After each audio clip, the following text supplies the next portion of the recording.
Good morning guys, punta ulit kami sa barangay hall ng Sauyo para mag-deliver muna ng bedsheet. Hinihintay ko si LB, ayun no. Punta kami ng barangay Sauyo para deliver muna yung bedsheet bago kami dumiretso ng D-Sud at ng LRA again. So yan na si LB, lakad na tayo. Andito kayo ngayon sa Tulay Neighborhood Association. Good morning. Good morning, sir. Madam. Good morning. Talagang alay lakad Alay lakad muna. Yan. Ito yung papuntang Delnasia. Dito kasi kami sumasakay. Dinalakad lang namin yung upper hanggang nail. Tapos tatawid dito. Ayan. May gate dito. Tawirang tao lang. Okay, guys, sakay na kami ng tricycle. Yun, pilahan ng tricycle. Ayan, diyan kami sasakay. Okay. Napit na kami barangay Sauyo. Barangay hall ng Sauyo. Ito na, barangay hall ng Sauyo. Dito na kami sa barangay hall ng Sauyo. Okay. Barangay Hall of Sauyo. Akit kami sa 3rd floor. Ayan, nakasabay ko. Andun sila sa ang ating Suntubi pa rin. Magiging kagawa. Isig, ang presidente ng neighborhood. At nanalo yan. Na sinuportahan namin yan. Ha? Ayan. Sige, Brother Sig. Ayan, akit kami sa 3rd floor. Ay, nasa baba. Kaya akit kami rito sa 3rd floor para ma-meet si nahuli ko rin. O yan yung bedsheet mo. Lagay mo sa bangko para makita. Ako lang yung pera ko. O di ko magkano hawak mo. Magkano hawak mo? 190. Wala ka hindi mo na itutol. Uy, may bonus ka. Pagkita kayo ng nimpa. Yan. Mabango yan. Mabango yan. Ha? May libre pang May badak pa lang ngayon. Halika muna dito. Tabi mo nga itong bangko doon. Sige. Sige po. Thank you. Tapos na kami mag-deliver dito sa barangay Sauyo Hall. Bye. Ay,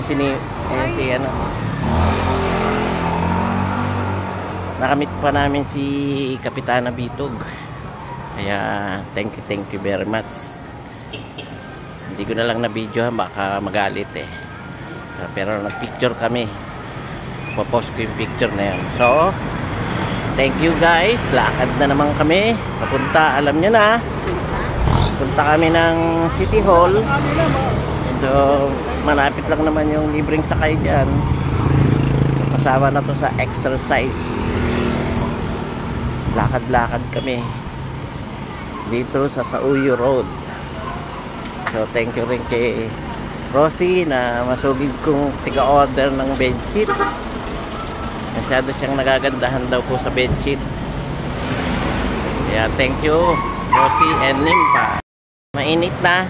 Ayan, napakainit na. So, kailangan natin proteksyonan ng ating mata sa sunlight. So anong dapat gawin? Di suot ang ating sunglass para proteksyon sa ating mga mata.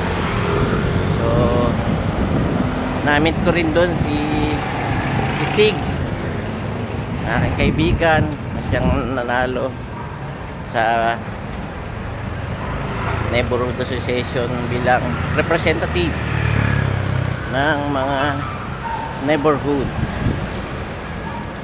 Okay, so ito, naglalakad na naman tayo para makalibre ng pamasahe dahil dediretso kami ngayon sa City Hall, doon sa DSUD muna, sa DSUD, sa Department of Human Settlement and Urban Development. Okay, then dediretso kami. Pagkatapos doon, diretso kami ng Land Registration Authority, LRA, para makakuha ng certified true copy ng title na kinakailangan para sa ibang kadahilanan, katulad ng pagpaparehistro sa DSUD, kailangan ng certified true copy. Katulad ng pagsasurvey, kailangan rin po ang certified true copy para malaman ang technical description ng bawat lote. So kaya guys, mga kahowa, mga ka-neighborhood, eto, walking tayo para makalibre ng sakay. Nadaanan ko na naman yung mataas na building dito, kasama na sa exercise natin. Total, dito sa side na to medyo malilim, pero pag sa kabilang side ka pumesto, mainit doon, kaya dito tayo maglalakad. Okay guys, samahan nyo ako sa aking work. Yan, ito yung sinasabi kong mataas na condominium na madadaanan mo pag papunta kang Mindanao Avenue dito sa Sauyo Road. Basta dahan-dahan lang ang lakad, hindi tayo gaanong hihingalin kaagad. Isipin lang natin na nag-exercise tayo para sa ating kalusugan. Kaya guys, part lang nga lang yun ng aking pagtitipid. Kasi kung lagi tayo sakay ng sakay, yung tubo natin sa business natin mapupunta lang sa pamasahe, tabla-tabla lang, minsan abonado ka pa. So kung may magagawa kang paraan para makatipid, eto gagawin nyo. Mag walking kayo kung malapit rin naman sa sakayan ng libreng sakay. So nakapag-exercise ka na, nakalibre ka pa. Ito pala ang pangalan ng Francesca Royal. Francesca Royal. Okay guys, yan, tanong ko na yung Mindanao Avenue. Dito na tayo sa Mindanao Avenue. Kita-kita na ebidensya na malapit na yung sakayan ng libreng sakay. Okay guys, na kami, Mindanao Avenue. So malapit-lapit na yung sakayan ng libreng sakay. So guys, bakit tataka kayo bakit balik-balik kami sa DSUD at saka sa LRA? Sapagkat sa DSUD marami kaming tinutulungan para marehistro kanilang mga samahan, yung community organization. So tinutulungan namin sila para mapadali at hindi sila mamahirapan para makapagparehistro, sapagkat kung sila lang ay hindi nila alam ang kanilang gagawin, lalo na sa documentation at sa pagpapasahan, dahil nangangapa sila sa dilim. So ang tinutulungan namin sa DSUD ay yung mga nagpaparehistro, meron na tinatawag nating mawasigning o dito magiging homeowners na sila.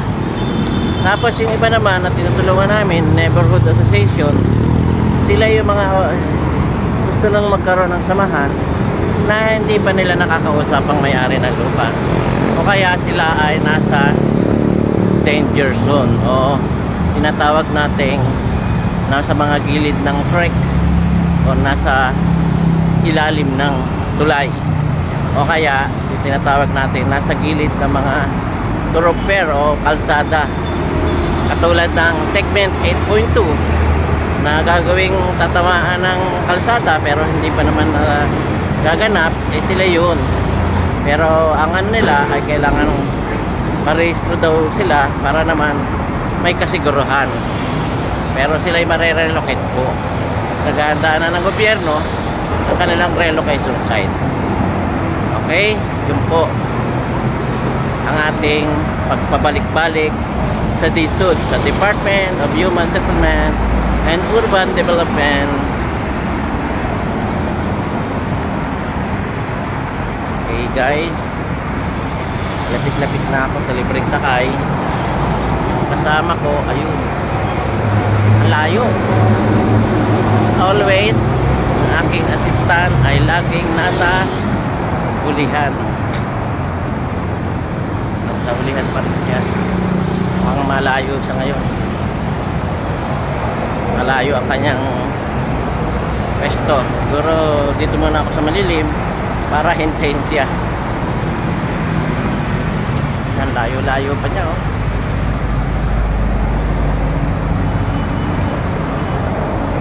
Okay, dito na muna tayo sa malilim para hintayin ang aking kasama. Dapat, hindi ko pa nakikita pero nakaramdam na ako ng pawis o init. Yan ako. Itong electric pa na maliit na parang pintas lang, oh. O diba? Kasi may hangin ako. Nakakaginhawa yung hangin. Kahit pawis-pawis tayo, eh, kahanginan ang ating katawan o ang ating mukha. Kaya na si LP. So guys, malapit na po kami dito sa libreng sakay. Nasa Wilton Depot na kami. So katabi na nito yung hintayan ng libreng sakay, yung tinatawag nating waiting area nila. Okay, nakita niyo po, Wilton Depot. Ay, nako. Dito po kayo makakabili ng mga tiles na gusto nyong o ano man design. Dito po yan sa Mindanao Avenue, na malapit na dito sa Quirino Avenue. Okay guys, yan. Napakalaki ng depot na to. Wilton Depot. Thank you very much. Tapos kabilaan yan guys, eh yung ginagawang subway. Busy sila, di ba? Pag nagawa yung subway na yan, malaking tulong yan sa pag-iwas sa traffic. Well, everyday traffic dito, lalo na pag rush hour, napaka-traffic. So kung nagawa na ang subway, eh makakaluwag na ang mga pasahero na mapabilis ang kanilang biyahe papasok ng kanilang mga trabaho. Ito magiging Quirino Highway Station. Yan ang ginagawa, Manila Subway Project. Ito na guys yung libreng sakay. Lagi ko sinasabing kasama ka sa pag-unlad. Dito tayo sasakay para tayo malibre. Kaalis lang ng isa. Sa 30 minutes to. 30 minutes tayo maghihintay bago to umalis. Yan ang libreng sakay na malaking na itutulong sa mga mamamayan. Okay, ito na ang libreng sakay. Quezon City Hall, Mindanao Avenue, Quirino. Dito ang kanilang station. Dito mayroon sisilungan ka. Yan, sakay na kami. Yung libreng sakay.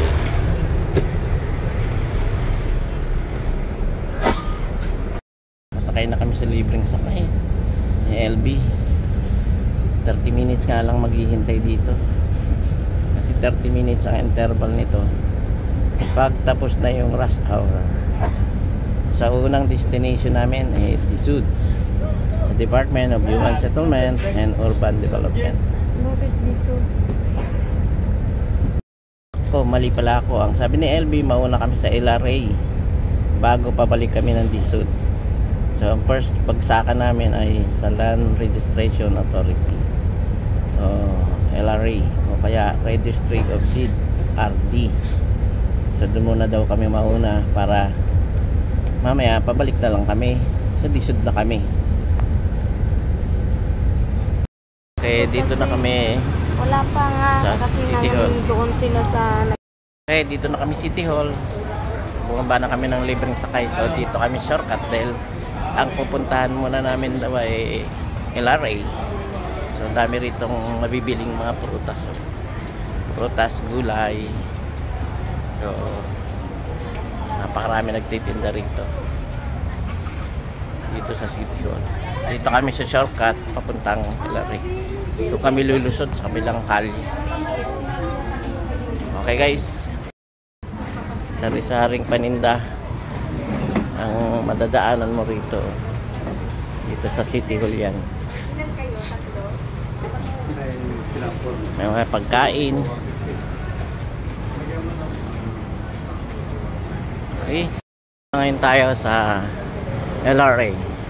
Pero ang punta natin ay dito sa Registry of Deed sa RD tayo para kumuha ng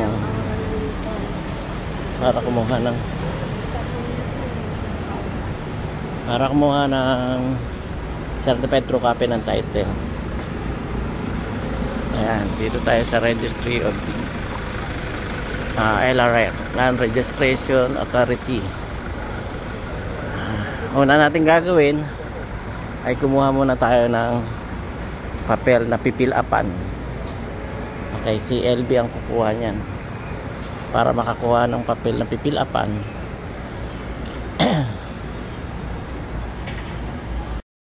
kuha ng papel para makakuha ng certified true copy.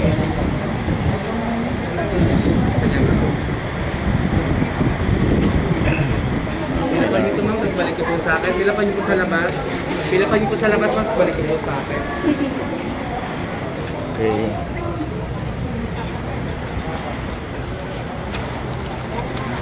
Ito na yung papel na binibigay sa loob. Kailangan natin fill upan to. So ayan, fill upan natin yung ito para makakuha tayo ng certified true copy ng title. Fill up nyo, maghihintay kayo dito sa may bintana to.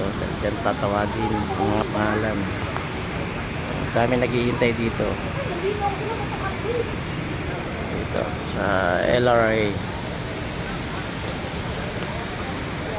Hinihintay nila yung pagtawag ng pangalan nila. Waiting kami ni LB dito na matawag ang pangalan niya dahil siya ang nakalagay doon. Siya ang nakalagay doon sa papel na aming pinilapan. So, dito kami naghihintay sa may bintana na yan. Pag tinawag na siya, pupunta siya doon sa loob para kung ano man ang resulta. Kung wala mang kopya ng title o magbabayad na, papasok uli siya doon sa loob. Pinasukan natin pagkuha ng papel na pipilapan. Babalik siya doon.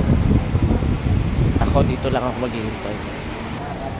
Ma'am Veronica, ma'am, punta po kayo ng window 5. Ha? Window 5 po. Punta ako. Sabihin niyo po, ma'am, ang laki po yung selling price. Nagkamali po yata yung babayaran po 1 million. Oo nga.